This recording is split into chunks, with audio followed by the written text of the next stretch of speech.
Assalamualaikum warahmatullahi wabarakatuh. Alhamdulillah, bersyukur kita kepada Allah Subhanahu Wa Taala kerana pada pagi ini adalah mata pelajaran pendidikan Islam.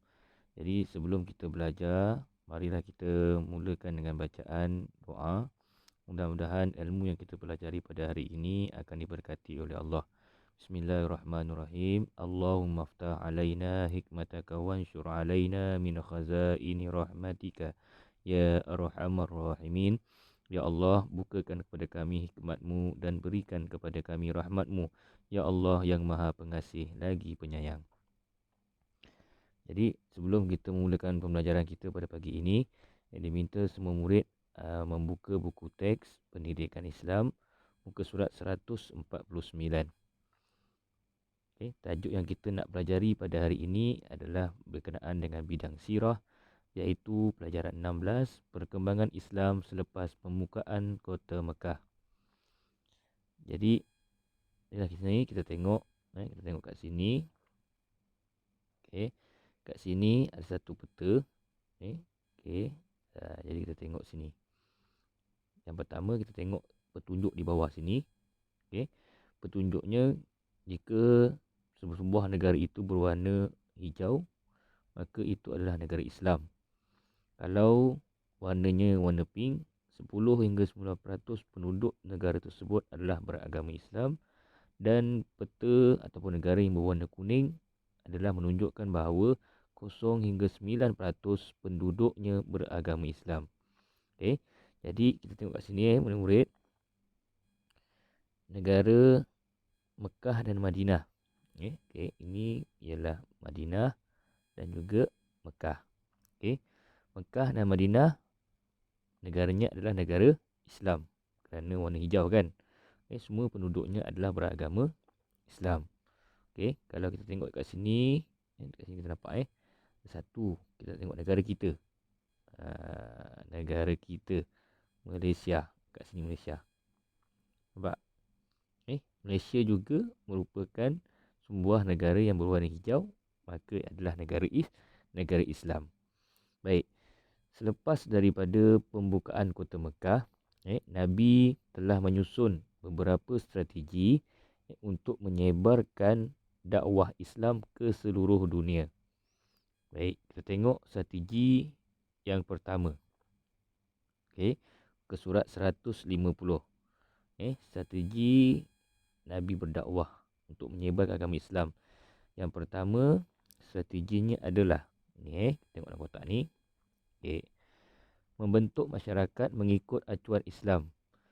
Nabi mengajar kepada penduduk-penduduk Islam, penduduk-penduduk negara Madinah, bahawa Nabi menghapuskan semua amalan-amalan jahiliah pada zaman dahulu. Kerana pada zaman jahiliah dulu, kebanyakan masyarakat Arab, mereka menyembah berhala. Kemudian mereka hidup mementingkan diri sendiri, mementingkan kabilah dan keturunan. Maka Nabi, perkara pertama yang Nabi buat, strategi pertama ialah menghapuskan semua amalan itu. Nabi hapus, musnahkan semua berhala. Kemudian Nabi menghapuskan juga hidup yang saling mementingkan suku kaum ataupun puak masing-masing. Kemudian yang kedua, Nabi melengkapkan kaum muslimin dengan ilmu agama. Kemudian Nabi menekankan amalan tidak mensyirikkan Allah, taat kepada Nabi. Kemudian Nabi mengukuhkan persaudaraan sesama Islam. Dan juga Nabi menegah ataupun melarang umat Islam supaya membuat perbuatan-perbuatan yang berdosa, iaitu seperti membunuh dan juga berzina. Yang kedua ialah Nabi buat juga berkenaan dengan ni. Yang kedua, mengutuskan pemungut zakat dan jizyah kepada kabilah dan negeri-negeri yang dikuasai Islam. Kita tahu zakat tu apa dia. Kita nak tengok apa dia makna jizyah. Ustaz yakin murid tak tahu apa makna jizyah. Jizyah di sini. Ni dia jizyah. Ni dia jizyah. Ialah cukai yang dibayar oleh rakyat bukan beragama Islam yang bernaung ataupun duduk di negara Islam. Jadi orang yang bukan Islam, duduk di negara Islam, mereka perlu membayar cukai.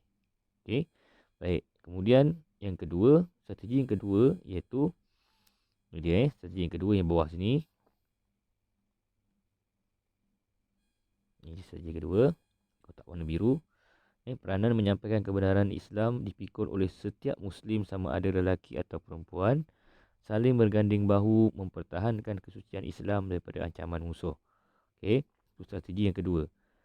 Tengok strategi yang ketiga, iaitu Nabi menghantar utusan menjalinkan hubungan luar.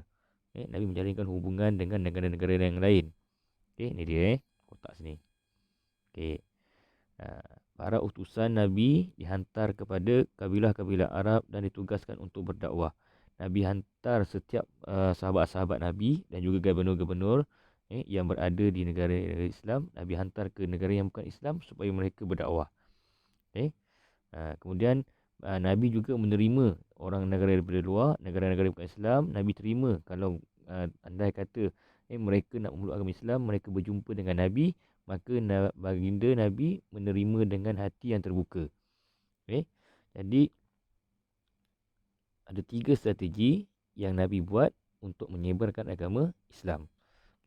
Dan apa dia kesan daripada strategi yang Nabi buat tu tadi? Kesannya adalah ni dia. Terbentuklah masyarakat Islam yang teguh akidahnya, hidup bersatu padu, aman dan damai. Negara Islam semakin kukuh.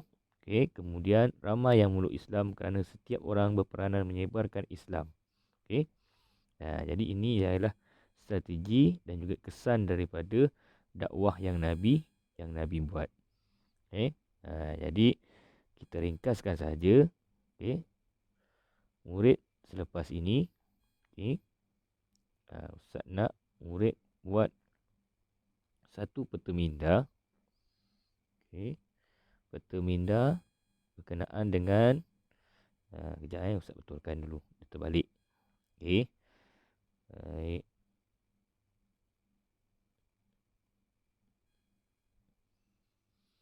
Sekejap dia terbalik pula. Tak apa. Dia terbalik ni susah juga. Kita rotatekan dia. Baik. Ustaz nak awak buat perkembangan Islam selepas pembukaan Kota Mekah. Ini contoh Ustaz harapkan murid dapat buat lebih kreatif daripada yang Ustaz buat ni. Yang pertama, senaraikan strategi yang pertama, apa dia yang Nabi buat. Kemudian strategi yang kedua, apa dia yang Nabi buat. Ni strategi kedua. Strategi kedua ni.